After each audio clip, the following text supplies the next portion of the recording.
आज हम लोग करने वाले हैं जीएस पेपर 4, है ना, जो कि एथिक्स का पेपर होता है। अभी जो रिसेंटली यूपीएससी का पेपर कंक्लूड हुआ है, अब जिन्होंने एथिक्स पढ़ लिया है उनके लिए है, क्योंकि जिन्होंने एथिक्स पढ़ा नहीं है उनको तो समझ में कम आएगा, है ना। तो हम एक एक करके सारे क्वेश्चंस देख लेते हैं कि क्वेश्चंस कैसे आए हैं और कैसे आप इसको आंसर्स कर सकते थे। वैसे हो सकता है आप लोगों ने देखा होगा ऑलरेडी, अभी तक ऑलमोस्ट 1 वीक हो गया है क्वेश्चन आए हुए, तो अभी तक तो देख लिया होगा। देखा है कि नहीं देखा है? अगर नहीं देखा है तो फिर क्या ही प्रिपरेशन कर रहे हो आप, है ना। ऊपर ऊपर से देखा होगा, बहुत सारे लोग होंगे जिन्होंने ऊपर ऊपर से देखा होगा, बहुत सारे लोग होंगे जिन्होंने एक एक क्वेश्चन पढ़ा होगा, बहुत सारे लोग होंगे जो एक एक क्वेश्चन पढ़ के कुछ आंसर्स लिखने की कोशिश की होगी, और बहुत सारे लोग होंगे जो एक एक क्वेश्चन पढ़ के सारे आंसर्स लिखने की कोशिश की होगी। तो लास्ट वाले कैटेगरी में कौन आता है वो इंपॉर्टेंट है। अगर वो वैसा कर रहे हो तो आपकी तैयारी अच्छी चल रही है, अदरवाइज आप बस पढ़ाई कर रहे हो। पढ़ाई और प्रिपरेशन में फर्क होता है, ठीक है। चलिए एक एक करके क्वेश्चन हम स्टार्ट करते हैं, है ना। In the present digital age, social media has revolutionised our way of communication and interaction. However, it has raised several ethical issues and challenges. Describe the key ethical dilemmas in this regard. तो ये social media और ethics के ऊपर question दिया था मैंने, same ही question दिया था मॉर्निंग वाले बैच में, है ना। तो इसमें तो कुछ है ही नहीं। अब इस क्वेश्चन को कैसे लिखोगे? फर्स्ट अंडरस्टैंड, बहुत इजी क्वेश्चन है, मुश्किल क्वेश्चन तो नहीं है। In the present digital age, social media has revolutionized our way of communication and interaction. ये वो बता रहा है ना, ठीक है। ऐसा नहीं है कि कुछ क्वेश्चन वाला पार्ट है, बताया जा रहा है। तो बताया जा रहा है तो आप भी स्टार्ट कर दोगे कि हाँ, है ना। अभी रिसेंट अगर आप करंट अफेयर्स पढ़ोगे तो यहां भी करंट अफेयर्स का यूज आप करोगे कि इंडिया में पर पर्सन जो डेटा कंजम्पशन है वो 32 GB है महीने का। महीने का कितना है? 32 GB। वहां से आप स्टार्ट कर सकते हो, ठीक है। इंडिया में भी और बाकी वर्ल्ड में भी हम लोग मोस्टली किस पे रिलाई कर रहे हैं कम्युनिकेशन के लिए? इंटरनेट वाले माध्यम या सोशल मीडिया पे रिलाई कर रहे हैं। तो डेटा वेटा के साथ आपने स्टार्ट कर दिया, समझ में आई बात। अब बात आता है however it has raise several ethical issues and challenges, ठीक है ना। तो आप उसके बाद सब हेडिंग दे दोगे एथिकल इश्यूज एंड चैलेंजेस जो सोशल मीडिया ने जन्म दिया है। सोशल मीडिया ने क्या क्या एथिकल इश्यूज जन्म दिया है? कंज्यूमरिज्म जन्म दिया है ना।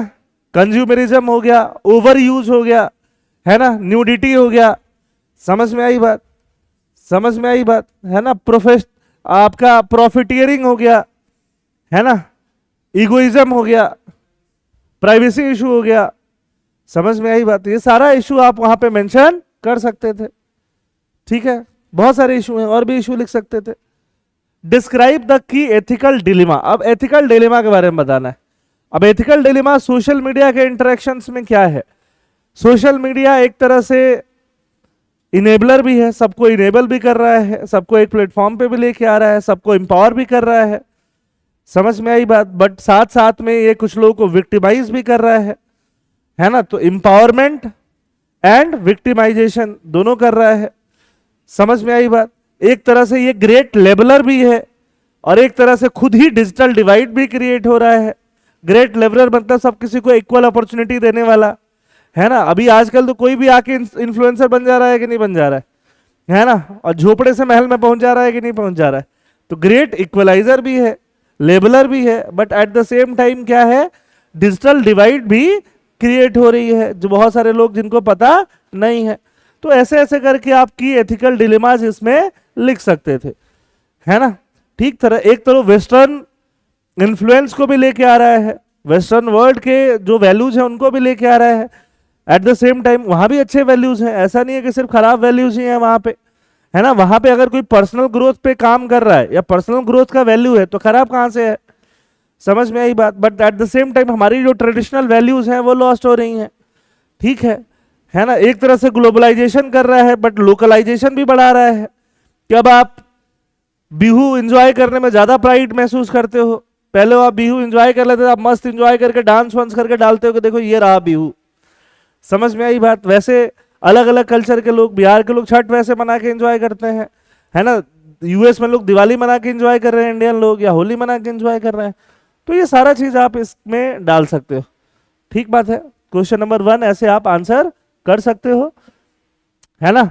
और कंक्लूजन में क्या होगा, गवर्नमेंट को लॉज और स्ट्रेंथन करने होंगे, और एथिक्स है तो ऑब्वियसली स्टार्टिंग से ही स्कूल्स में, कॉलेजेस में ethical use of internet, ethical use of social media कैसे करना है उसको प्रमोट करना पड़ेगा। समझ में आई बात? ठीक है, तो वो उसका कंक्लूजन चला जाएगा। कॉन्स्टिट्यूशनल मोरालिटी पढ़ाया था, बोला था ना कि बार बार आता है, देखो एक बार और, जीएस पेपर 2 में भी आया, बोला था ना 2 में भी आ सकता है, 4 में भी आ सकता है, दोनों में आया। अब और क्या चाहिए तुम लोगों को सक्सेस लेने के लिए, है ना, और क्या चाहिए? मैं तो पेपर देख ही रहा हूं पिछले 10 सालों से, 20-15 सालों से, हर साल जब आ रहा है उसी साल देखता हूं, तो पैटर्न पता है कि क्या पूछा जा सकता है। सोशल मीडिया पता था कि इस पे क्वेश्चन आएगा, आया, आ सकता है, ठीक है, नब्ज पकड़ना आता है। Constitutional morality is not a natural sentiment but a product of civil education and adherence to the rule of law. Naturally कैसे आएगा? कॉन्स्टिट्यूशनल मोरालिटी नेचुरली आता तो म्यांमार में भी होता, पाकिस्तान में भी होता, सब जगह होता है क्या? नहीं है। बट किस चीज का प्रोडक्ट है? सिविल एजुकेशन का। जो सिविल एजुकेशन हमें, है ना, बुद्धा के टाइम से मिला, जो सिविल एजुकेशन एंशिएंट इंडिया के टाइम से भी था और मॉडर्न इंडिया में भी, है ना, गांधी नेहरू जैसे लोगों ने इंडिया में दिया और अंबेडकर जैसे लोगों ने दिया, और बाद में इंडिया के लोगों ने रूल ऑफ लॉ फॉलो किया, कॉन्स्टिट्यूशन के लिए सम्मान दिखाया। समझ में आई बात? कॉन्स्टिट्यूशनल रीस्ट्रेंट दिखाया। जो भी लीडर्स हैं हमारे, पीएम, प्रेसिडेंट और बाकी लोग, सब लोगों ने क्या दिखाया? कॉन्स्टिट्यूशनल रीस्ट्रेंट दिखाया, है ना। अगर केशवानंद भारती केस में बेसिक स्ट्रक्चर डॉक्ट्रिन लेके जुडिशरी आती भी है तो उसको प्राइम मिनिस्टर ने, पार्लियामेंट ने काउंटर नहीं किया। आई बात समझ में? तो क्या है आपका नेचुरल सेंटिमेंट, कॉन्स्टिट्यूशनल मोरालिटी, है ना। अभी अगर सुप्रीम कोर्ट ने बोल भी दिया कि, है ना, जो भी आपके होमोसेक्सुअलिटी है वो क्राइम नहीं है, सब किसी ने रेस्पेक्ट किया, कोई खुल के विरोध नहीं करता। आई बात समझ में? तो कॉन्स्टिट्यूशनल मोरालिटी क्या है? रूल ऑफ लॉ को हम एडियर कर रहे हैं तो है। समझ में आई बात? है ना। Examine the significance of constitutional morality for public servant, highlighting the role of promoting good governance and ensuring accountability. तो पब्लिक सर्वेंट के लिए कॉन्स्टिट्यूशनल मोरालिटी का क्या रोल है कि आप अपनी मोरालिटी को साइड में रखिए और कॉन्स्टिट्यूशनल मोरालिटी, कॉन्स्टिट्यूशन के अकॉर्डिंग काम कीजिए, है ना। कॉन्स्टिट्यूशनल रिस्ट्रेन लेके आइए। कॉन्स्टिट्यूशनल वैल्यूज जो डीपीएसपी में इंश्राइंड है, जो प्रियम्बल में इंश्राइंड है, जो फंडामेंटल राइट इंश्योर करने के लिए है, वो सबको इंश्योर करने का काम कीजिए। समझ में आई बात? है ना। ये सारे पॉइंट्स आप लिख सकते थे, इसमें बहुत सारे, इसमें पॉलिटी मिला के आराम से इसको लिख सकते थे। और साथ में क्या इंश्योर करना है आपको? Accountability and good governance. Good governance के क्या क्या पिलर हैं? Participatory, consensus oriented. तो सब में कुछ ना कुछ, अब गुड गवर्नेंस लिखने में मत बैठ जाना, बता देना बस, पॉइंट वाइज इसमें लिख सकते हो। तो इस क्वेश्चंस को तोड़ना आना चाहिए, है ना। स्ट्रक्चरिंग, कुछ लोगों को दिक्कत होता है स्ट्रक्चरिंग में कि how you will structure the answers. तो मैं पहले 3-4 क्वेश्चन का स्ट्रक्चरिंग बता देता हूं कि स्ट्रक्चरिंग कैसे करते। अब देखो, क्वेश्चन नंबर 1 से अगर हम लोग स्टार्ट करते हैं, ऑनलाइन स्टूडेंट्स हम लोग डाउट आराम से लेंगे, है ना। तो डाउट के लिए अभी आप बिना फिक्र रहिए, मैं पहले क्वेश्चंस आपको समझा देता हूं। तो in the present digital age, social media has revolutionised our way of communication and interaction. That is a statement. ये क्या है? स्टेटमेंट है ना। However it has raised several ethical issues and challenges.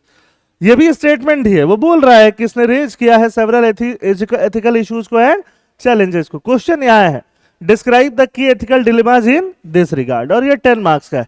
तो इसमें 3 सेंटेंसेस हैं। तो आप पहले इंट्रोडक्शन लिखोगे, इंट्रोडक्शन में आप फर्स्ट स्टेटमेंट को क्या कर दोगे? सपोर्ट कर दोगे डेटा से, है ना। कुछ लोग इसी को वापस रिपीट कर दे रहे हैं इंट्रोडक्शन में, तो क्या ही फायदा कर रहे हो तुम? कुछ नहीं कर रहे हो। समझ में आई बात? जो इंट्रोडक्शन का, जो क्वेश्चन का स्टेटमेंट, वही इंट्रोडक्शन में उसी को घुमा फिरा के रिपीट कर रहे हो, तो क्या हो रहा है उससे? कुछ वैल्यू एडिशन कर रहे हो? नहीं, है ना। कॉलेज में, यूनिवर्सिटी में 10th क्लास में जैसे लिख रहे हो वैसे ही लिख रहे हो। समझ में आई बात? तो कुछ अच्छा तो नहीं कर रहे हो। यहां पे आप डेटा लिखो, यहां पे आप रिपोर्ट्स लिखो जो ये बताए कि इंट्रोडक्शन वाला स्टेटमेंट कैसे जस्टिफाई हो रहा है। मतलब जो स्टेटमेंट है उसको आपको जस्टिफाई करना है। द फर्स्ट स्टेटमेंट को आपको क्या करना है, जस्टिफाई। सेकंड भी स्टेटमेंट है। अब यहां से आप एक सब हेडिंग डाल दोगे और सब हेडिंग डाल के इसमें एथिकल इश्यूज के पॉइंट लिख दोगे एंड चैलेंजेस एक साथ, है ना, इश्यूज चैलेंजेस एक साथ पॉइंट लिख दोगे, है ना। ये ऑलमोस्ट आपका एक पेज तक चला जाएगा, ठीक है। फिर आप पहले पेज के एंड तक या दूसरे पेज के स्टार्टिंग में की एथिकल डिलेमास के का हेडिंग लगा दोगे और डिलेमास को ऑलमोस्ट लिख दोगे और लास्ट में आप कंक्लूजन लिख दोगे कि हमें इनको कम करने के लिए क्या स्टेप लेना चाहिए। क्या पूछा है, नहीं पूछा है, बट अगर आपसे प्रॉब्लम पूछा जा रहा है, आप सिविल सर्वेंट हो, तो सॉल्यूशन आपको खुद ब खुद बताना है। सॉल्यूशन अलग से पूछा जा रहा है तो लंबा बताओ, सॉल्यूशन नहीं पूछा जा रहा है तो थोड़ा बता दो कि देखो सॉल्यूशन मुझे पता है। समझ में आई बात? This is how you would have answered this question. The structuring is important. Content होगा सब किसी के पास, कंटेंट का कोई दिक्कत नहीं होगा। Understood? This is our first question. The second question में अगर हम चलते हैं तो हम सेकंड क्वेश्चन में क्या कर सकते हैं उसको देखते हैं। Constitutional morality is not a sentiment but a product of civil education and adherence of the rule of law. तो again this is a statement. Examine the significance of constitutional morality. Significance उसको भी examine करना है ना। Significance for public servant, public servant के लिए significance को examine करना है, ठीक है। Highlighting the role in promoting good governance and ensuring accountability in public administration. तो how to break the question in different structures, in different keywords या sub heading, ये सबसे ज्यादा इंपॉर्टेंट पार्ट होता है। तो इसमें constitutional morality is the keyword. Constitutional morality को डायरेक्टली आप कहां मेंशन करोगे, इंट्रोडक्शन में मेंशन करोगे। इंट्रोडक्शन लिख के नहीं करना है, डायरेक्टली मेंशन करो कॉन्स्टिट्यूशनल मोरालिटी होता क्या है। फिर उसके बाद से कॉन्स्टिट्यूशनल मोरालिटी आपने मेंशन कर दिया। अब उसके बाद से ये नेचुरल सेंटिमेंट नहीं है, civil education and adherence of rule of law का प्रोडक्ट है। तो आप एक छोटा सा सब हेडिंग लगा लो, है ना। Constitutional morality, constitutional morality as product of morality, as product of civil education and adherence to rule of law, adherence to rule of law. ये आपका पहला सब हेडिंग हो जाएगा। सब हेडिंग हो सकता है 2 सेंटेंस में जा रहा है, कोई दिक्कत नहीं है, सब हेडिंग दे देंगे हम लोग। समझ में आई बात? इस सब हेडिंग में हम कम से कम 2-3 पॉइंट्स दे देंगे कि कैसे कैसे ये सिविल एजुकेशन और adherence to rule of law का प्रोडक्ट है। समझ में आई बात? जो मैंने बताया आपको इंडिया रिलेटेड पॉइंट, बाकी कंट्रीज रिलेटेड पॉइंट हुआ, आप यहां पे मेंशन कर सकते हैं। फिर इसके बाद आता है examine the significance of constitutional morality for public servant. अगला सब हेडिंग बनेगा significance of constitutional morality for public servant. 4-5 वहां पे आप क्या डाल दोगे, पॉइंट्स डाल दोगे, ठीक है। फिर आ रहा है हाईलाइटिंग, इंश्योरिंग क्या है, promoting good governance and ensuring accountability, है ना। उसके बाद एक उसी के अंदर ये जो आपने सिग्निफिकेंस वाला हेडिंग सब हेडिंग लगाया है उसमें 2-3 पॉइंट लिखने के बाद उसी के अंदर आप डाल दोगे गुड गवर्नेंस, उसमें 1-2 पॉइंट लिख दो और उसके अंदर ही अकाउंटेबिलिटी डाल के कम से कम 1 या 2 पॉइंट लिख दो और लास्ट में कंक्लूजन। आई बात समझ में?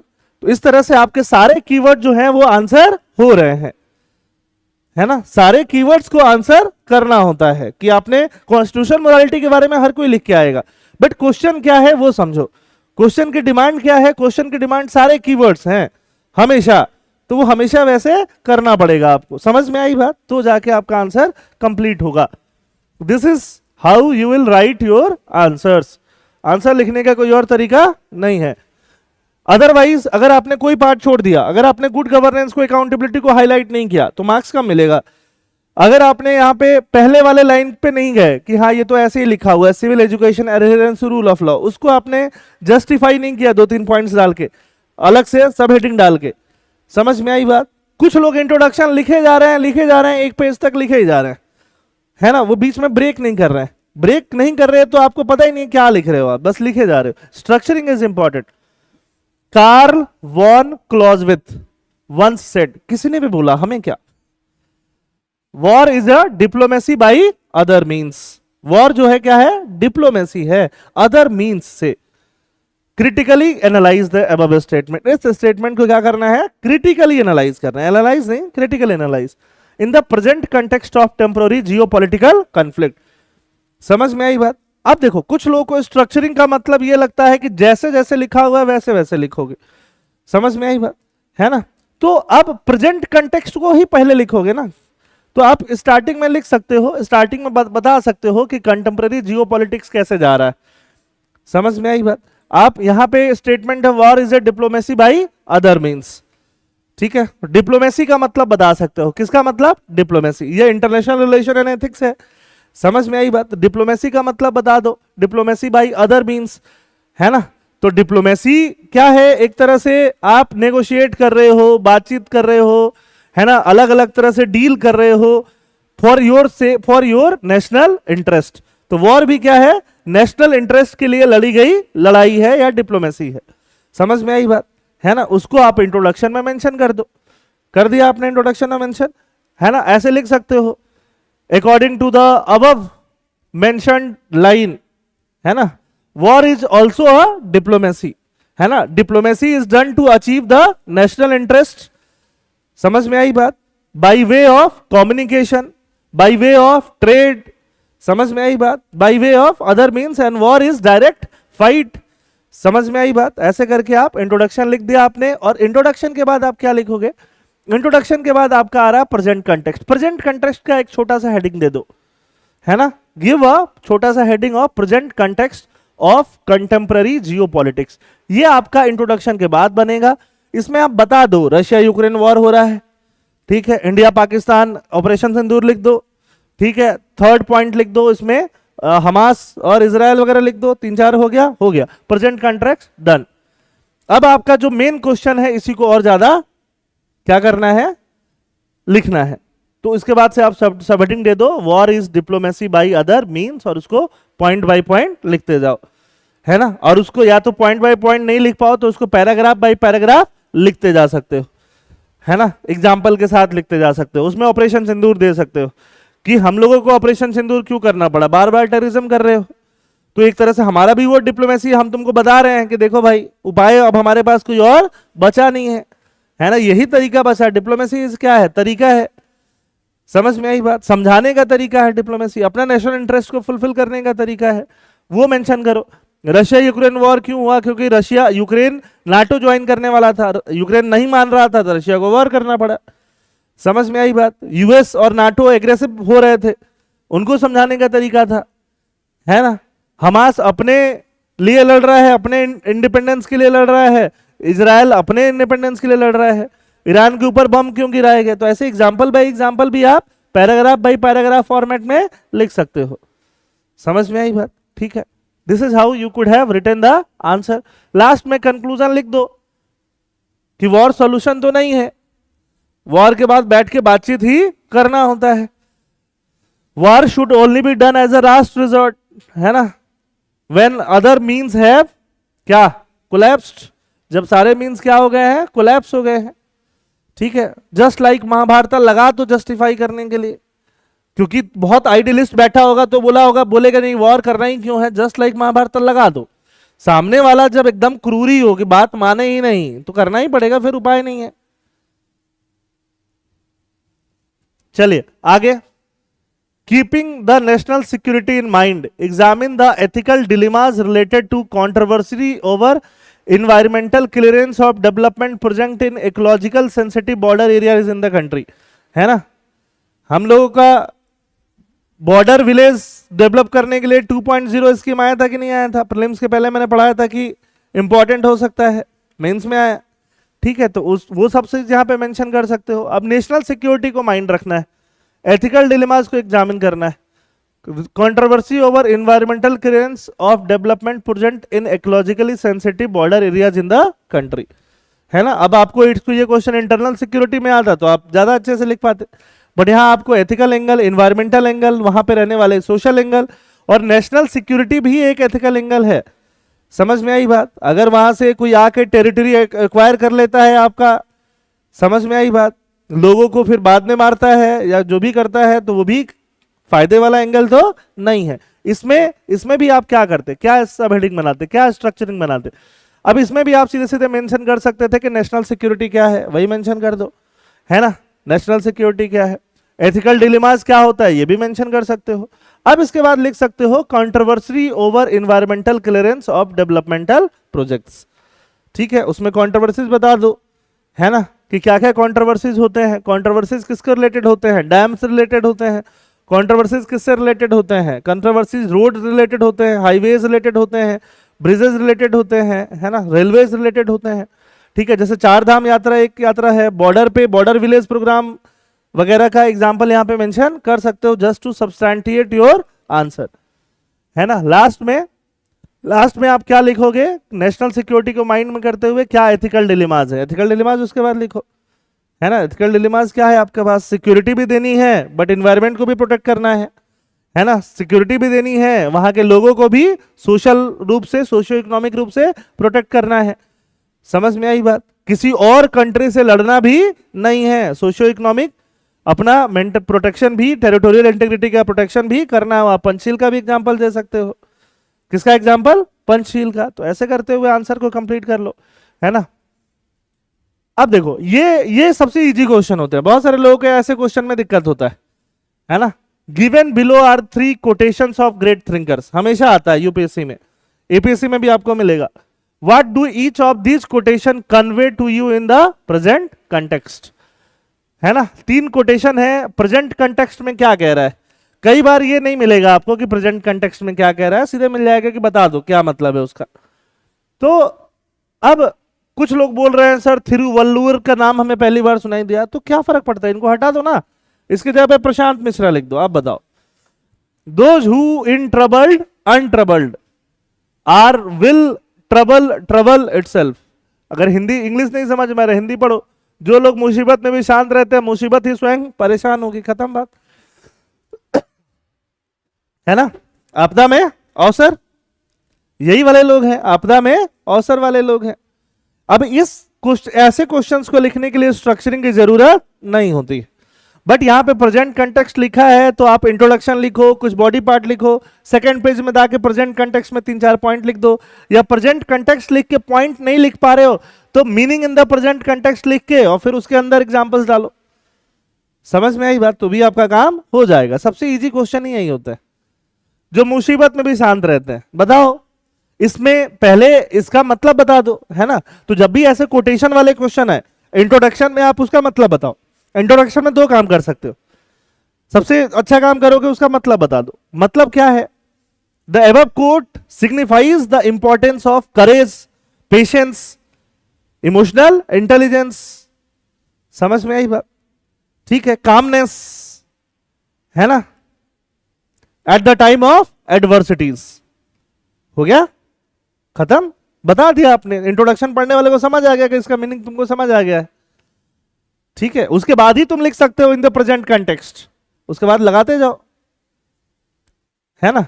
या ऐसे लिख दो हिस्टोरिकल एग्जांपल्स, ठीक है, उसमें भरते जाओ, महात्मा गांधी का एग्जांपल, अंबेडकर का एग्जांपल, है ना, सबका एग्जांपल भरते जाओ, इंदिरा गांधी का example, in the present context में लिखते जाओ कोविड का एग्जांपल। समझ में आई बात? कोविड में वैक्सीन बना कि नहीं बना, और भी सारे एग्जांपल, डिजास्टर्स होते हैं उस टाइम पे सिविल सर्वेंट को कैसे काम करना चाहिए, है ना, उसका एग्जांपल।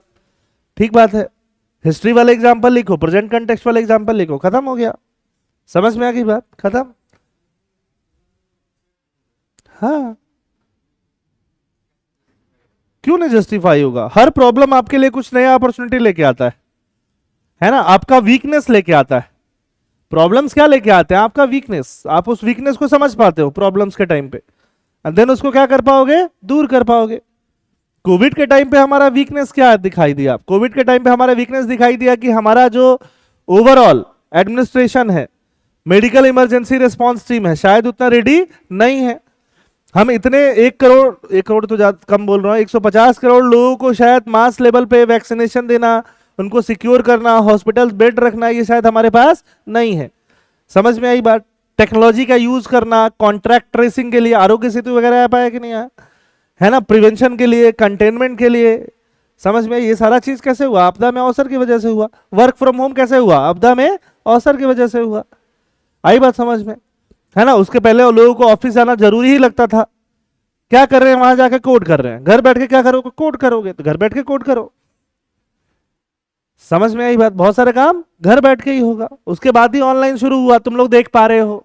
पहले भी था पर शुरू उसके बाद ही हुआ, है ना? ठीक है, उसके पहले अनयूजुअल लगता था, नॉन नॉर्मल लगता था, अब न्यू नॉर्मल लगता है। ठीक है, क्या लगता है? न्यू नॉर्मल, है ना? रशिया यूक्रेन की बात देख सकते हो, है ना? या अभी अभी आपदा में अवसर क्या है, ट्रबल इन ट्रबल क्या है, सबसे ज्यादा इंडिया को देख लो, यूएस ट्रबल दे रहा है। ठीक है, उसका एग्जाम्पल लिखो, तुम अपना पर्सनल लाइफ का एग्जाम्पल लिखो कि तुम कभी ट्रबल में कैसे, क्या हुआ तो तुम कैसे बच के निकले, है ना?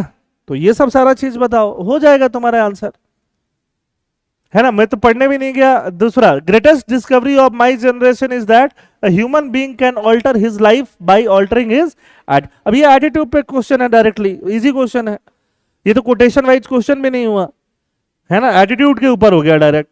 इसके पहले वाला तो एटीट्यूड मतलब कोई नॉर्मल जनरल क्वेश्चन है, एटीट्यूड के ऊपर कैसे क्वेश्चन लिखोगे? एटीट्यूड का डेफिनेशन डाल दो पहले, है ना? और बाकी क्या है, आप अपना लाइफ को कैसे चेंज कर सकते हो, लाइफ के एटीट्यूड को चेंज करके। तो अब बता दो एटीट्यूड कैसे चेंज होता है, एटीट्यूड को चेंज करने के क्या तरीके हैं, वो भी स्टैटिक हो गया। फिर उसके एग्जांपल्स डाल दो, किन लोगों ने चेंज किया।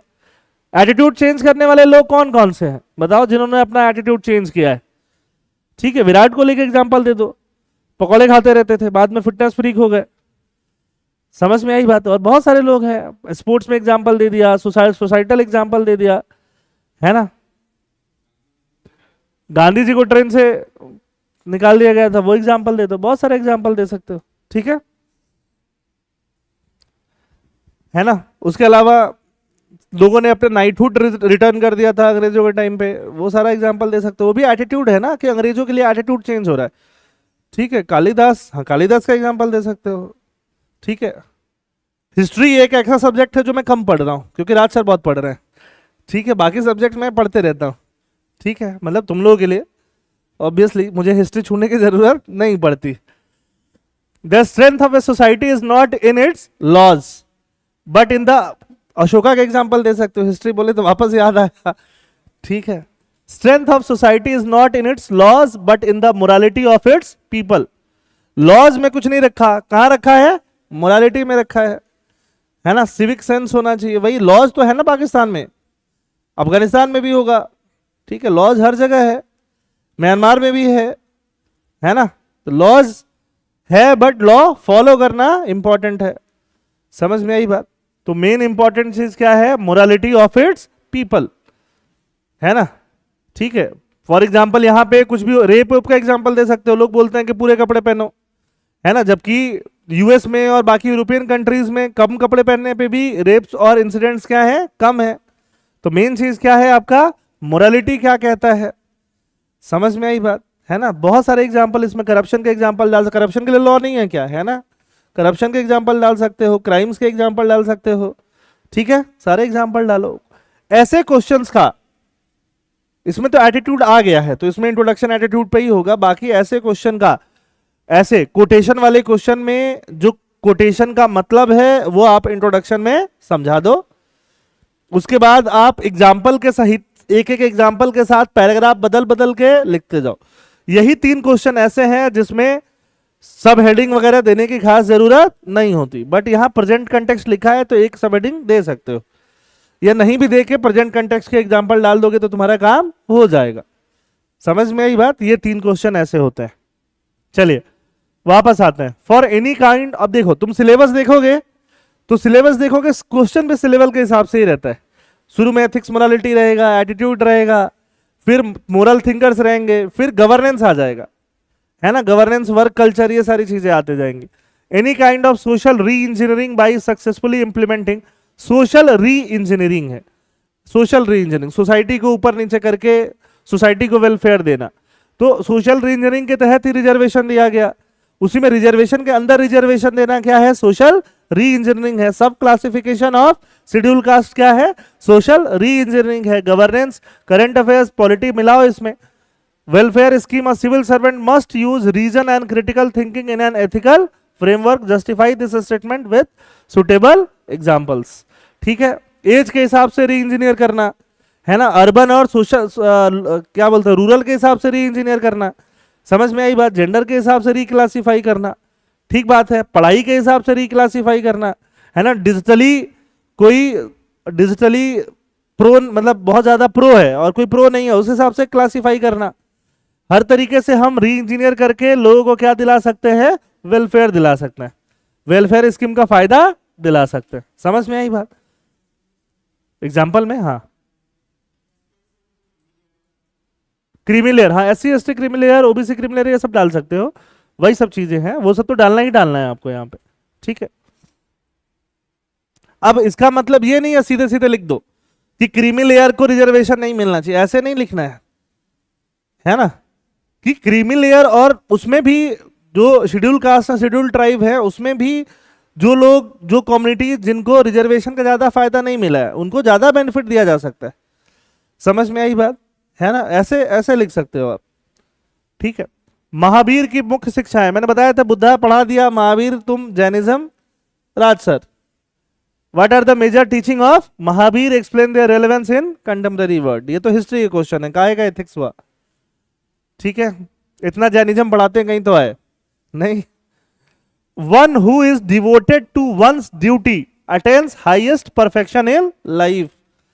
अपना ड्यूटी के लिए डिवोटेड हो तो लाइफ में हाईएस्ट परफेक्शन लेके आ पाओगे, है ना। एग्जाम्पल्स भरे पड़े हैं, ठीक है। अलग अलग चीज में, एकलव्य का नाम सुना होगा तुम लोगों ने, सुना है ना, है deontological ethics, duty based ethics, हाँ ठीक है। Analyse this statement with reference to sense of responsibility and personal fulfilment as a civil servant. तो फर्स्ट पार्ट आपका, अगेन फर्स्ट पार्ट आपका चला जाएगा किस पे, इस कोड को लिखने में, इंट्रोडक्शन वगैरह। सेकेंड पार्ट में, है ना, ऑलमोस्ट पहले पेज को खत्म होने से पहले आप सिविल सर्वेंट का हेडिंग लगा के ये वाला सेकंड पार्ट आंसर करना स्टार्ट कर दोगे कि सिविल सर्वेंट के लिए इस कोड का, रिस्पॉन्सिबिलिटी का, पर्सनल फुलफिलमेंट का क्या मतलब है। उसमें टीएन शेषन वगैरह का एग्जाम्पल जो है ना, और बाकी जो एग्जाम्पल भरे हुए हैं वो सब डाल सकते हो। याद रहेंगे तभी भरोगे ना, तो याद करो, ठीक है। जितने एग्जाम्पल लिखवाए हैं आपको, बहुत सारे एग्जाम्पल लिखवाए ना, ठीक है। 6-7 एग्जाम्पल तो अलग अलग टॉपिक्स वाइज हैं। To achieve holistic development goal, a civil servant act as an enabler and active facilitator of growth rather than a regulator. To achieve holistic development goal, है ना, a civil servant act as enabler and active facilitator of growth rather than a regulator. सिर्फ regulator नहीं होना चाहिए, active participant होना चाहिए। Armstrong Pame, T N Seshan, है ना, ई श्रीधरन, सबके नाम फेंकते जाओ, एग्जाम्पल के साथ लिखते जाओ। What specific measure you will suggest to achieve this goal, Karmayogi, है ना, मिशन कर्मयोगी। ये सब करने के लिए वापस से सिविल सर्वेंट को रीट्रेन किया जाना, सिविल सर्वेंट के एटीट्यूड को वापस से क्या किया जाना, री मॉडिफाई किया जाना, है ना। उनका एटीट्यूडनल चेंज के लिए, मतलब जैसे ही वो उनका सिलेक्शन होता है, वहां पे लबासना में क्या होता है, ट्रेनिंग होता है। समझ में आई बात? ट्रेनिंग होता है, अलग अलग अटैचमेंट्स होता है डिफरेंट डिपार्टमेंट से, वो सारा एग्जाम्पल आप दे सकते हो। रोल प्लेइंग होता है, ठीक बात है ना।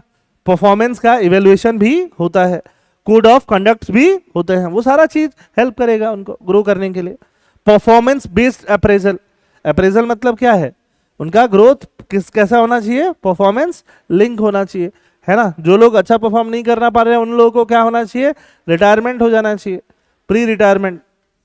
समझ में आई बात? आफ्टर अ सर्टेन एज, कि आप 50 साल तक कुछ नहीं कर पाए हो तो अब 10 साल में आपसे कुछ होने वाला नहीं है।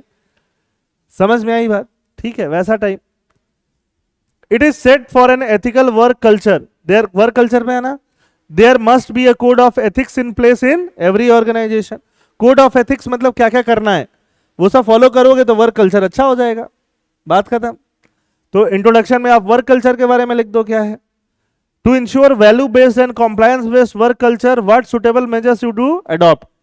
तो पहला पार्ट हो जाएगा कि आप वर्क कल्चर के बारे में इंट्रोडक्शन में बता दो। उसके बाद पहला सेट सब हेडिंग आ जाएगा, code of ethics helping in ethical work culture. ऐसे 4-5 पॉइंट आ जाएंगे, पहला part.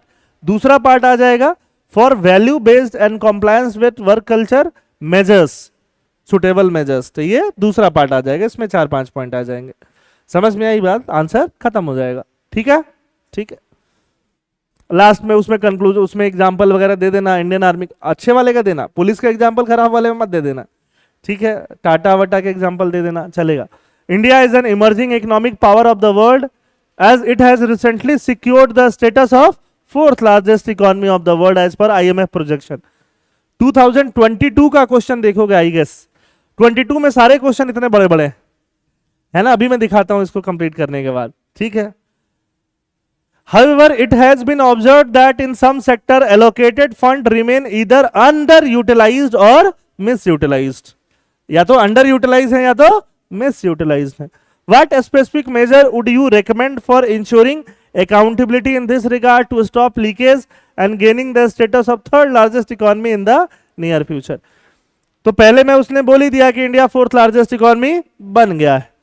However, it has been observed that in some sector allocated fund, funding पे बताया था ना, है ना, फंड वाला आया था कि नहीं आया था, एलोकेशन ऑफ फंड, यही तो लास्ट टॉपिक था। Allocation of fund remain underutilise और मिस यूटिलाइज, ठीक है, इसमें सारा फ्रीवीज वगैरह है कि नहीं है, ठीक है, वो जो लास्ट वाला एंगल था वही है, क्वेश्चन में छुपा के पूछा है, ठीक है, कि तुम इधर उधर थर्ड और फोर्थ लार्जेस्ट में घूम जाओ। What specific measure would you recommend for ensuring accountability? क्या क्या स्पेसिफिक मेजर चाहिए इसमें बताओ। फंड की यूटिलाइजेशन में क्या क्या स्पेसिफिक मेजर चाहिए, फंड की यूटिलाइजेशन में स्पेसिफिक मेजर में ट्रांसपेरेंसी और इनहेंस करो, सोशल ऑडिट बढ़ाओ, समझ में आई बात है ना, टेक्नोलॉजी का रोल बढ़ाओ, डायरेक्ट बेनिफिट ट्रांसफर करो, यही सब तो लिखना है और क्या लिखना है ना, एक्सक्लूजन इंक्लूजन एरर को दूर करो, डिस्क्रिशनरी पावर को कम करो, समझ में आई बात, ठीक है, ठीक है, लिखते जाओ, लोगों को और ज्यादा एम्पावर करो, आरटीआई को और ज्यादा स्ट्रेंथन करो, यही सब पॉइंट लिखने हैं।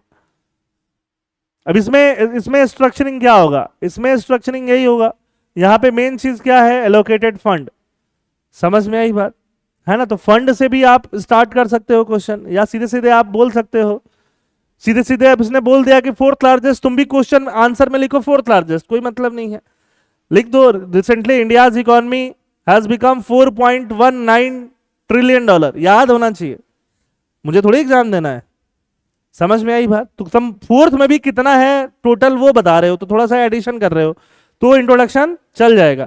And it is projected to become third largest by the end of 2030 या 2029, वो भी चलेगा, समझ में आई बात, तो आपने ऊपर और नीचे को एड्रेस मार दिया है ना। अब उसके बाद से आप अपना आंसर लिखना स्टार्ट कर सकते हो, ठीक है।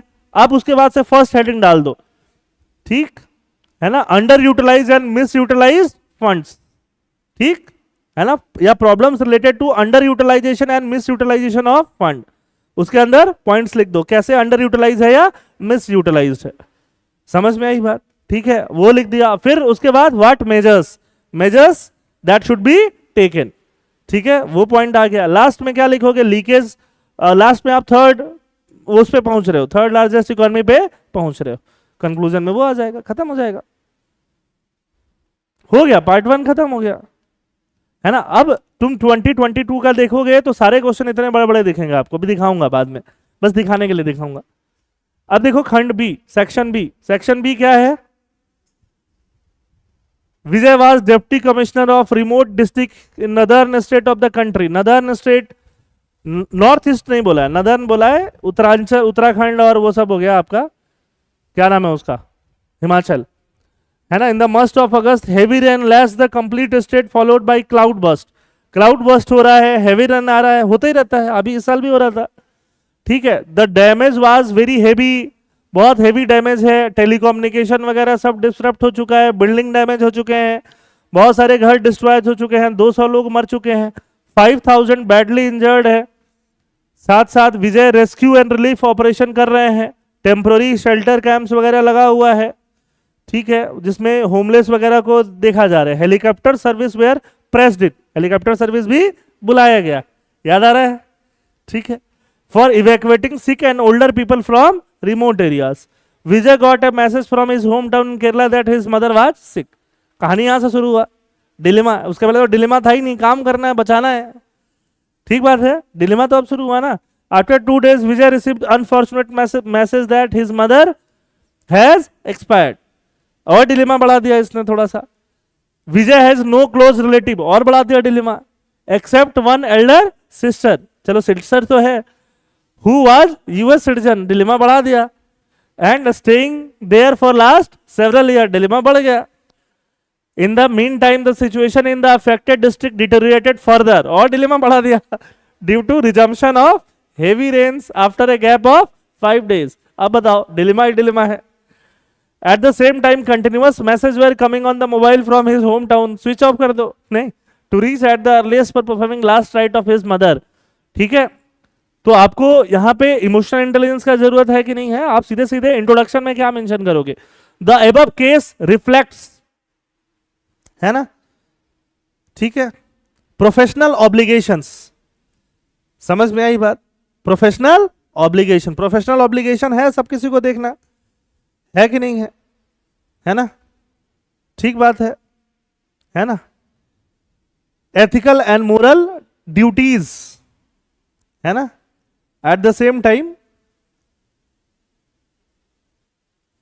Time there is a dilemma related to duty of a son, है ना, and also last rite, dignified last rite of her mother, उसका भी डिग्निफाइड लास्ट राइट का एक क्या है,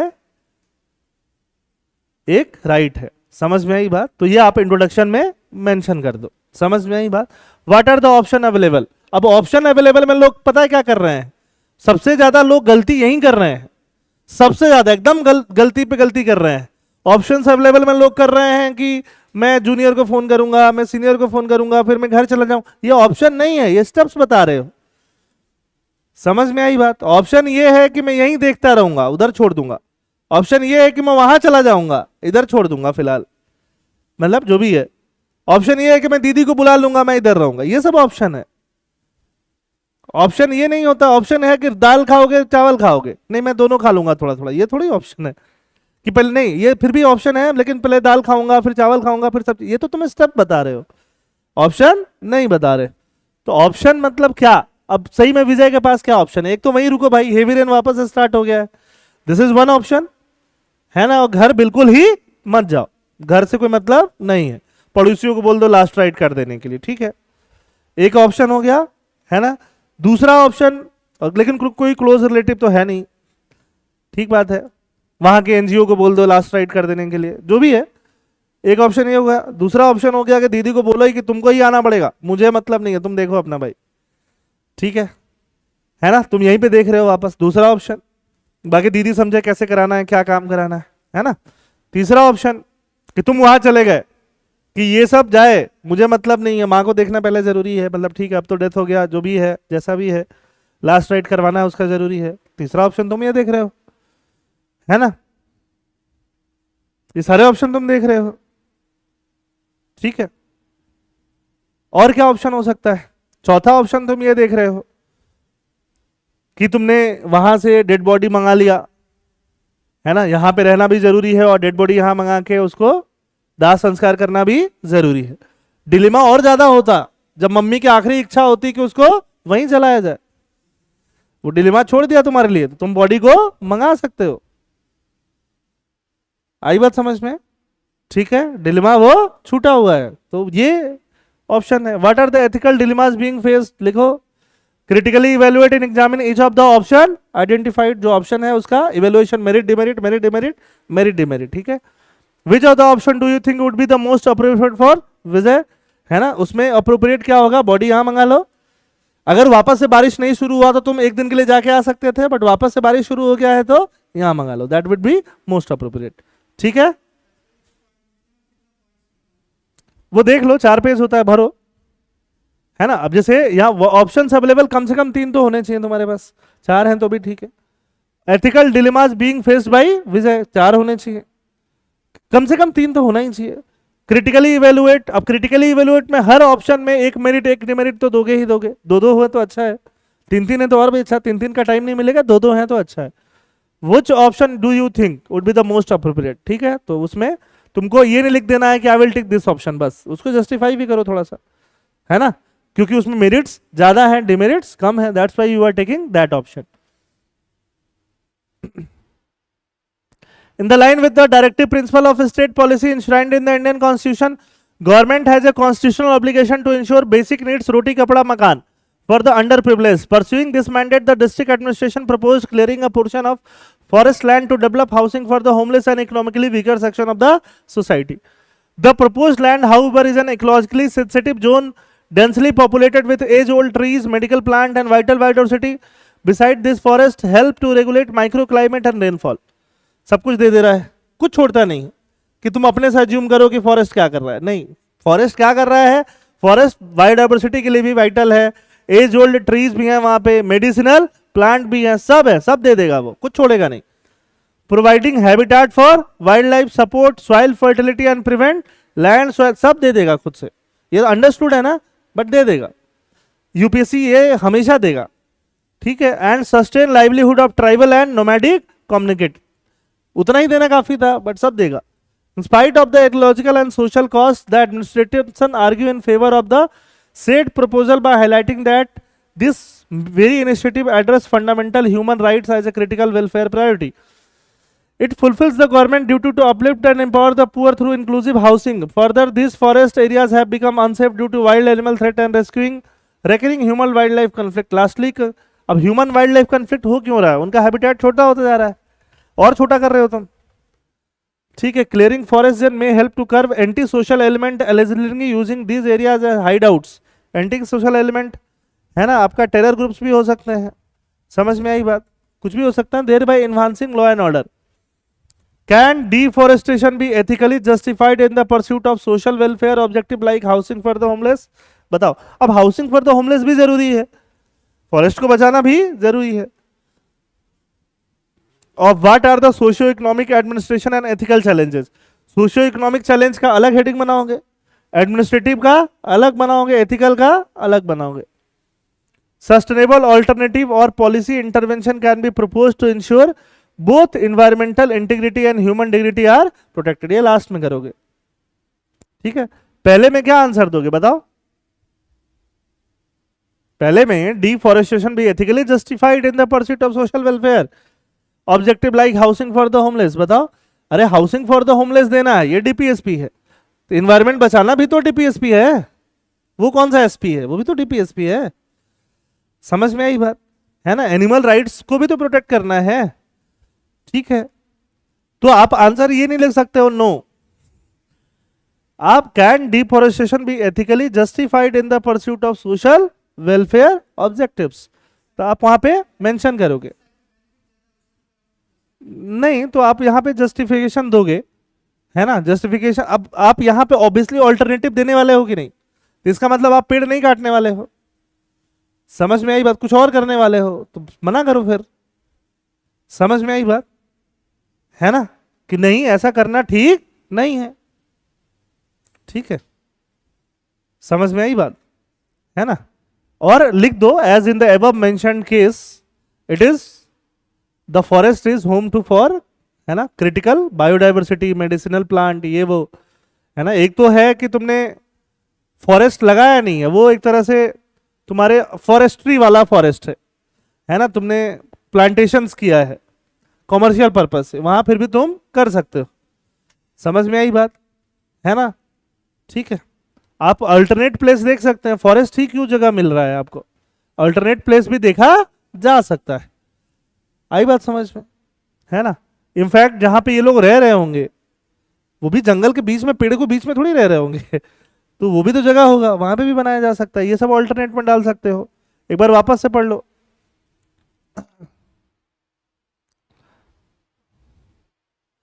portion of forest to develop housing for homeless and economically weaker section, ठीक है ना. तो आप बताओ ऑल्टरनेटिव्स और पॉलिसी इंटरवेंशन क्या लोगे? हैं? हाँ, looking for alternative places. Main चीज क्या है, अब ऑल्टरनेट प्लेस के लिए लुक करोगे, है ना. More vertical development rather than horizontal development. आई बात समझ में? ये सब पॉइंट्स आप मेंशन करोगे, है ना. आप बड़ी बिल्डिंग बना दो ना, एक 10 मंजिल का, ठीक है ना. उसमें एक फ्लोर पे हो गए 4-4 फ्लैट, है ना. एरिया भी बहुत ज्यादा नहीं लगेगा, 40 फ्लैट हो गए, 40 फैमिलीज रह रही हैं, है ना. ऐसे 2-3 बिल्डिंग बनाओगे, हो गया तुम्हारा, सारी फैमिलीज आ गई उधर, कोई दिक्कत नहीं है. सिस्मोलॉजिकली एक्टिव तो बोला नहीं है उसने, है ना। अर्थक्वेक तो बताया नहीं है उसने। देखो क्या कर सकते हो, हाँ बोलो। ऑप्शन ऑप्शन स्टेप यही बता रहा हूँ ना, ऑप्शन यही अवेलेबल है ना, कि वहीं पे बनाओगे, कहीं और पे बना सकते हो, फिलहाल के लिए नहीं बनाओगे, बहुत सारे ऑप्शन है। स्टेप्स क्या है कि बनाना तो है, बट कहीं पे बना देना है, पेड़ काट के बनाना है, ये जरूरी नहीं है। Look for the alternate land parcels. समझ में आई बात, है ना। एक पोर्शन ऑफ फॉरेस्ट काट के आपको होमलेस के लिए घर बनाना है, वो जरूरी नहीं है। समझ में आई बात। होमलेस हैं तो जैसे इतना दिन सही, थोड़े दिन और सही। क्रिएटिविटी ऑफ,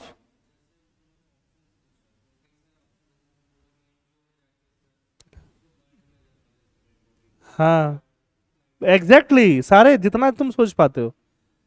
समझ में आई बात। हेलीकॉप्टर सर्विस बुलाया गया था ना, वहां से भी तुम वहां डीएम से कोऑर्डिनेट करके बुला सकते हो, है ना। ठीक। Subhas is secretary PWD in this state government. He is a senior officer known for his competence, integrity and dedication to work. He enjoys the trust and confidence of minister in charge of PWD and program implementation. As a part of his job, he is responsible for policy formulation, execution of project relating to infra. Besides, he oversees the technical and administrative aspect relating to planning, designing, construction. Subhas minister is an important minister in the state. Significant growth in urban infrastructure development, road network has been registered. He is very keen of launching ambitious road construction project in the near future. Subhas is in regular touch with the minister and is working various modalities of the road construction project. Regular meeting, interaction and presentations are made by him to the minister before a formal public announcement of the project is made by the minister. Subhas only son Vikas in real estate business. Conflict शुरू हो गया। His son from his own source is aware that a mega road project is on the anvil and announcement in this regard is expected anytime. Very keen to know from his father the exact location of the upcoming project. He knows that there would be quantum jump in the price of land in the vicinity. Buying land at this stage at cheaper price would pay him rich dividends. He is pleading with him day in and day out to share him location of the proposed project. He assured him that he would handle the matter discreetly as it would not attract any adverse notice as he in the normal cause. Keeps on buying land as part of his business. He feels pressurized because of constant pleading by his son. Another significant aspect of the matter pertained to the extra undue interest in the above project by the minister PWD. His nephew was also having big infrastructure project company. In fact, the minister has also introduced his nephew to him and indicated to him to take care of his nephew's business interest in the forthcoming project. The minister encouraged him to act fast in the matter as early announcement and execution of mega road project would enhance his status in the party and public life. समझ में आई बात। In the above backdrop, Subhas is in fix as to future course of action. Discuss the ethical issues involved. है ना, क्या क्या ethical issues है भाई बताओ। बेटे को भी देखना है, समझ में आई बात। पर्सनल प्रोफेशनल एथिकल इश्यूज वही है ना। आपको ऑब्जेक्टिविटी से काम करना है ना। आपको न्यूट्रलिटी मेंटेन करना है, आपको इम्पार्शियलिटी मेंटेन करना है, आपको इंटीग्रिटी मेंटेन करना है। समझ में आई बात। आप सिर्फ मिनिस्टर के लिए अकाउंटेबल नहीं हो, पीपल ऑफ द कंट्री के लिए भी अकाउंटेबल हो। आपको अपने डिसीजंस में ट्रांसपेरेंट रहना है। आई बात समझ में। आपको एफिशिएंसी एंड इक्विटी पे वर्क करना है। रोड वैसे बनाओगे ना आप जिसमें एफिशिएंसी रहे और इक्विटी रहे। समझ में आई बात, ठीक है। Critically examine the option available to Subhas in able situation. बता देंगे बेटे को, वैसे तो करेगा आदमी वही, है ना, लेकिन ऑप्शन अवेलेबल क्या है, बेटे को भी बता देंगे, उसको भी बता देंगे, उसके नेफ्यू को, है ना, किसी को नहीं बताएंगे, दोनों घुमाते रहेंगे।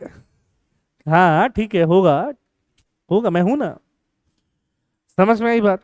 घुमाते रहोगे और उनको सीरियसली बोल दोगे, देखो है ना, कि जहां तक बात आती है कि कहां पे प्रोजेक्ट आएगा वो आपको बताया नहीं जा सकता।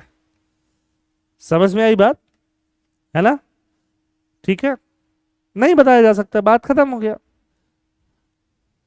ठीक है, तो मेन बात आप क्या करो, मेन बात तो आप यही बोलोगे, मेन स्टेप आप क्या लोगे, दोनों को अलग अलग यही बोलोगे। अगर बेटा फोर्स कर रहा है तो देखो हम बता नहीं सकते एट एनी कॉस्ट।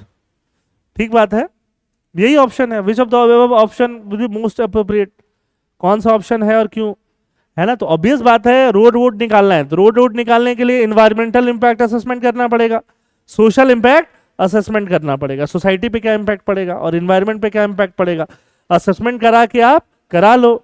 इंजीनियर्स वगैरह जो भी साथ में है ना, जो लोग भी सर्वे के लिए चाहिए, सर्वे करा के रोड का डिजाइन तैयार कर दो। ऑब्वियसली नेताजी बोल रहे हैं कि जल्दी करोगे, करना तो है ही, जल्दी करोगे तो फायदा है, तो जल्दी करो, इंफ्रास्ट्रक्चर जल्दी बनने से किसी का नुकसान है नहीं। समझ में आई बात, तो जल्दी करो, वही जल्दी आपको काम करना है। यही सब क्वेश्चन है, क्या है इसमें, तो कुछ था भी नहीं, इजी क्वेश्चन था। अब ऐसे ही क्वेश्चन रहता है ना। What are the options available? Ethical issues involved. Which of the most appropriate option for Rajesh? यही सब क्वेश्चन है ना। क्वेश्चंस देखोगे तो क्वेश्चंस आसान ही रहेगा। 11 क्वेश्चन देखो एक बार, मनरेगा से रिलेटेड क्वेश्चन लग रहा है। इसमें देखो बहुत सारा पार्ट है। In one of the panchayat in your jurisdiction, you notice that your predecessor has mismanaged the program in terms of MNREGA के ऊपर है। Money not disbursed to actual job seeker. Muster roll, roll जो बनता है जिसपे register होता है, of the labourers not properly maintained, mismatch between the work done and payments made, payment made to fictitious persons, job card were given without looking into the need of person, management of fund and to the extent of siphoning of fund, approved worker that never existed, ghost worker बोलते हैं इनको, जैसे ghost voter की बात चल रही। तो अब इसमें एबीसी बताना है, what is your reaction to the above situation and how do you restore the proper functioning of मनरेगा प्रोग्राम इन दिस रिगार्ड। तो आप क्या करोगे, just give me a minute.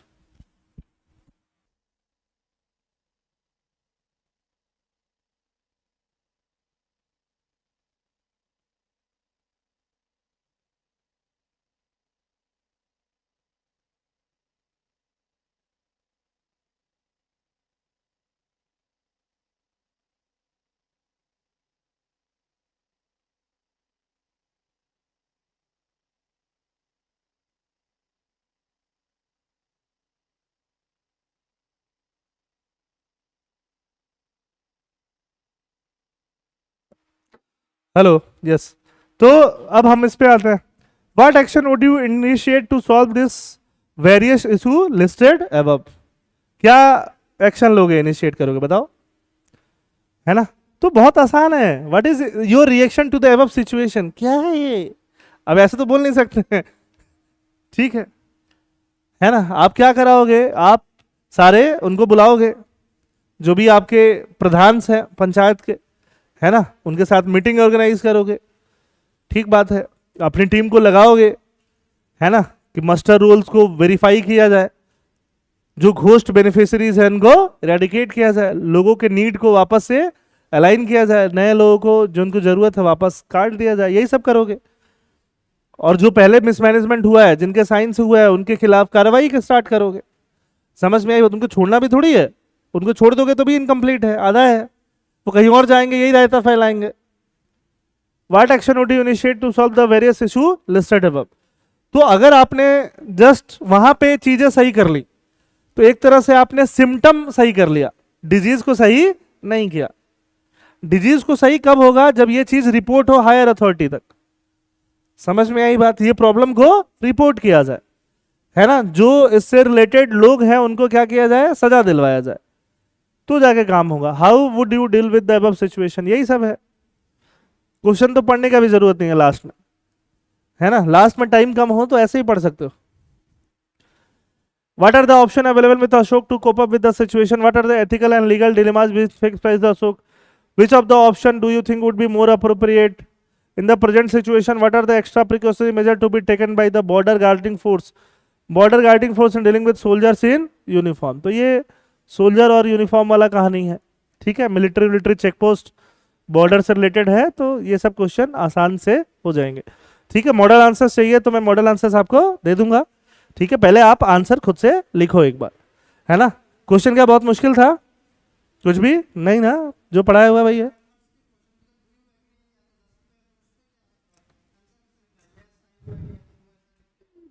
हाँ ऑब्वियसली आप उसमें यस नो मत लिखो, डू यू एग्री है तो आप उसके दोनों साइड, बोथ साइड में पॉइंट्स लिख सकते हो, है ना।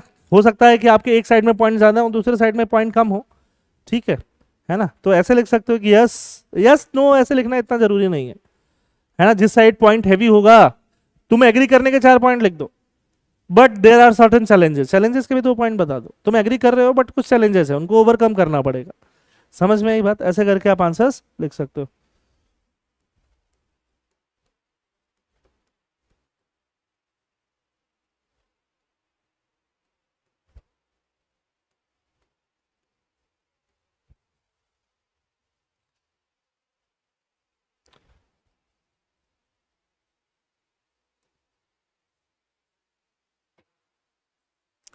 देखो ये है 2022 का क्वेश्चन। अब क्वेश्चन देखते जाना तुम लोग। क्वेश्चन देख रहे हो? पहला क्वेश्चन, दूसरा क्वेश्चन देख रहे हो, तीसरा क्वेश्चन देख रहे हो, चौथा क्वेश्चन देख रहे हो। अब कोटेशन ही सबसे सस्ता होता है। What does each of the following quotation mean to you? इस बार था इन द प्रेजेंट कंटेक्स्ट, इसके पहले नहीं रहता था। समझ में आई बात? Ethics is knowing the difference between what you have the right to do and what is right to do. ठीक है, just give me 1 more minute।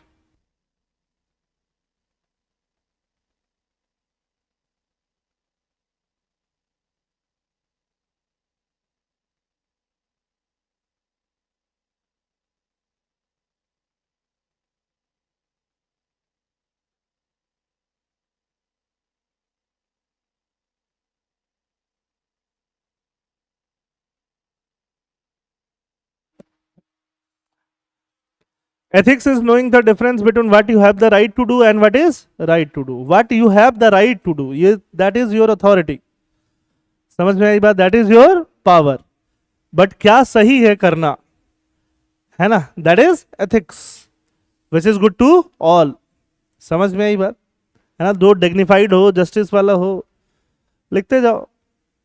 If a country is to be corruption free and become a nation of beautiful minds, I strongly feel there are 3 key societal members who can make a difference: their father, mother and teacher। Socialisation वाला role है, और कुछ है नहीं। जज your success by what you had to give up in order to get it. Sacrifice का role है, opportunity cost का रोल है। अब बाकी क्वेश्चन बड़ा बड़ा है, तुम देखते जाओ, है ना। ये क्वेश्चन है, ये केस स्टडी नहीं है। देख रहे हो, रशिया यूक्रेन है। अब ये सब आसान आसान आ गया थोड़ा सा।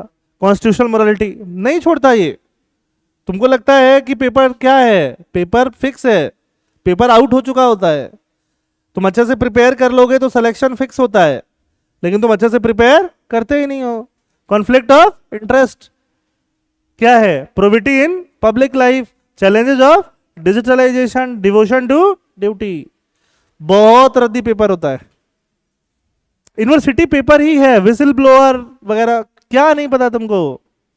अभी इतना क्वेश्चन, ये सब क्वेश्चन है। केस स्टडी तो बहुत बड़ा बड़ा था, खत्म ही नहीं हो रहा था। देखो ये, देखो ये केस स्टडी है, देख रहे हो, है ना। तो ये पेपर कंप्लीट जब हो जाता है तो बाकी तो हो ही जाएगा। अंडरस्टूड, है ना। अब ये पेपर में लिख के मैं 120 नंबर लेके आया हूं, तो तुम ला सकते हो आराम से। आ रही बात समझ में, है ना। लास्ट के 2 केस स्टडी मेरे अच्छे से एड्रेस नहीं हुए, तो होते तो 135 तक आ जाता, 30+ तो आ ही जाता, क्योंकि फिर टाइम बचा नहीं था। केस स्टडीज नहीं पढ़ा मैंने, आंसर्स लिखे बस। ठीक है, ठीक है, बस स्कैन कर लिया, हाँ हाँ क्या है कौन है, ठीक है। 10-15 सेकंड लगाया, पकड़ लिया कि क्या माजरा क्या चल रहा है ना। टोटल 5 मिनट बचा था, 2 केस स्टडी लिखने थे। एक केस स्टडी लिखने में 15 मिनट जाते हैं। तो इतने बड़े क्वेश्चन पढ़ते पढ़ते पढ़ते पढ़ते पढ़ते पढ़ते सब खत्म। अब कोई बोलता कि पहले केस स्टडी से करते, कुछ फायदा नहीं है, कहीं से भी करो, बात एक ही है।